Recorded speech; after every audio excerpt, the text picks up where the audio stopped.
Hi, this is Zach Knowlton again. And for this assignment, I want to share my choice of tool as EdPuzzle. If you're not familiar, EdPuzzle allows you to take an existing video online and then overlay questions that will pause the video and require students to answer those questions before they move on. You have a couple options with that. You can either have students have the ability to skip the questions, or they might have to answer the questions, or if you're using multiple choice, they might have to answer those questions correctly before they can move further into the video. I really like to use EdPuzzle as a way to either flip my classroom or provide review for students or follow-up. It makes for good homework because it's very self-paced and students have the opportunity to rewatch sections as needed before they answer whichever questions I've put in. For this example, I'm using a pre-made EdPuzzle, which there are plenty of, but you can always edit and make your own questions or remove questions from a pre-made one that you found. So for instance, this video is something that I've used multiple times in my classroom. It's called The Danger of a Single Story by Chimamanda Ngozi Adichie, and she's from Nigeria, and she talks about how the stories that people tell really can help define them as people. She also talks about, it's a cautionary tale sort of only knowing one story or one thing about a person or a people. You start to think of that person or that group as only that one story you've heard, whereas we all know that people are more complex than that. So let me show you how the tool works.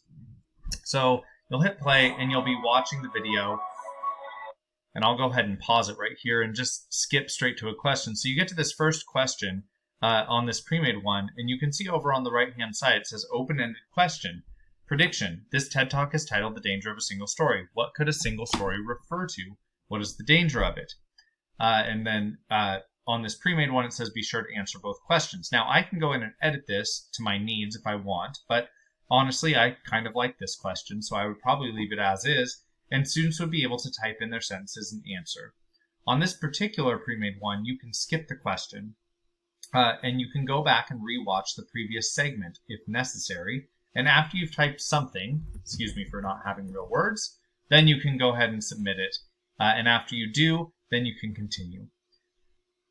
There's also the option to add multiple choice questions, which I think is great. You can do comprehension checks as well as critical thinking style questions. But finally, before I end the video, what I want to show you is how you can use this with Canvas. So if you have students link out to EdPuzzle, you can actually assign it to a class and create a class and track progress through EdPuzzle itself through its own website. Or you can go to Share Preview, and if you do, what you're going to see is you can link the site itself, or you can even embed the EdPuzzle video on your Canvas site. Now, personally, what I like is embedding the video on a page in Canvas. The downside of this is that it won't record the answers because it's just a preview, and so you won't actually be able to see what students have written. But it really depends on how I'm using this. If I want to use this to witness critical thinking, then yes, I will assign it through EdPuzzle. But a lot of times what I'm doing is using EdPuzzle for review. And so I give students multiple choice questions, and they have to answer them correctly to move on through the video. I do this as a preview on my site. They're able to move through the video, and then next up would be a Canvas discussion post where they would actually talk about what they saw and interact. It becomes pretty obvious pretty quickly to me which students actually watched the video and which ones just hit skip every time or maybe didn't watch the whole thing. But I find that personally for me to be more effective because my students are majority freshmen, and having them navigate between platforms can sometimes cause confusion. So having them be able to see everything within Canvas is especially helpful. And then after they've viewed this in Canvas, then they're able to participate in the discussion. And that's where I do some formative assessment with maybe a tweak of summative assessment. I can really see what they got out of the video, how much of it they watched, and what their reactions were. All right, that's it for me. I hope you enjoyed this breakdown of EdPuzzle. Thank you, and goodbye.